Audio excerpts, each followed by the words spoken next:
தென்காசி மாவட்டம் பெரிய நாயகம் ஐயனார் கோவிலுக்கு சென்ற பக்தர்கள் ஆற்றில் சிக்கி தவித்த நிலையில் 38 பேர் மீட்கப்பட்டுள்ளனர். மேலும் 60 பேரை மீட்கும் பணி நாளை தொடரும் என்று அறிவிக்கப்பட்டுள்ளது. இது குறித்த கூடுதல் தகவல்களை செய்தியாளர் சுலைமானிடம் கேட்கலாம். சுலைமான், இதுவரை 38 பேர் மீட்கப்பட்டிருக்காங்க. எஞ்சி 60 பேருடைய நிலை என்ன? அவங்க இப்போ சேஃபா இருக்காங்களா? விவரங்கள்.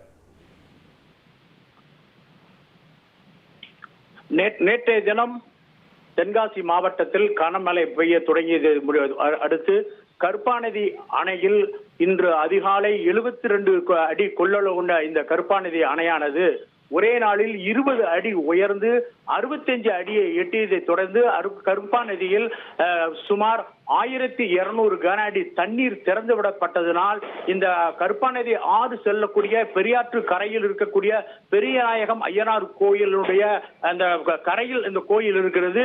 இன்றைய தினம் கடைசி வெள்ளி கார்த்திகை மாதம் என்பதனால் அதிகமான பக்தர்கள் அங்கே சென்று வழிபட சென்றவர்கள் மீண்டும் அந்த கரையை கடந்து இங்கே வர முடியாத ஒரு சூழ்நிலைக்கு 1500 கன அடி தண்ணீர் சென்றதனால் அங்கே 100க்கும் மேற்பட்ட மக்கள் சிக்கி தவித்தனர்.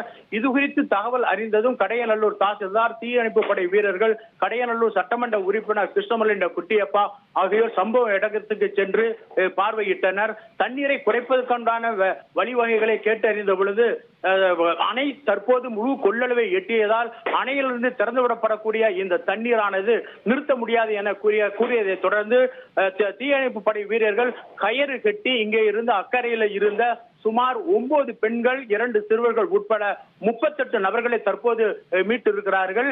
இரவு மழை தொடர்ந்த காரணத்தினாலும் இரவு நேரம் என்பதனால் மீது நபர்களை மீட்க முடியவில்லை. அங்கே மற்ற பக்தர்கள் அனைவர்களுமே மிகவும் பாதுகாப்பான முறையிலே அங்கே தங்க வைக்கப்பட்டிருக்கிறார்கள். அவர்களுக்கு உணவு மற்ற ஏற்பாடுகளை கோயில் நிர்வாகம் செய்திருக்கிறது. மீதி நபர்களை நாளை காலையிலே மீட்பதாக அதிகாரிகள் குறிப்பிட்டிருக்கிறார்கள். தென்காசி மாவட்டம் பெரிய நாயகம் ஐயனார் கோவிலுக்கு சென்ற பக்தர்கள் 38 பேர் ஆற்றின் நெருக்கடியில் சிக்கி தவிக்க அவர்கள் மீட்கப்பட்டு எஞ்சிய 60 பேரை நாளைய தினம் மீட்கும் பணிகள் தொடரும் அப்படின்னு அறிவிக்கப்பட்டிருக்கிறது. கூடுதல் விவரங்களை செய்தியாளர் சுலைமான் வழங்க கேட்டோம்.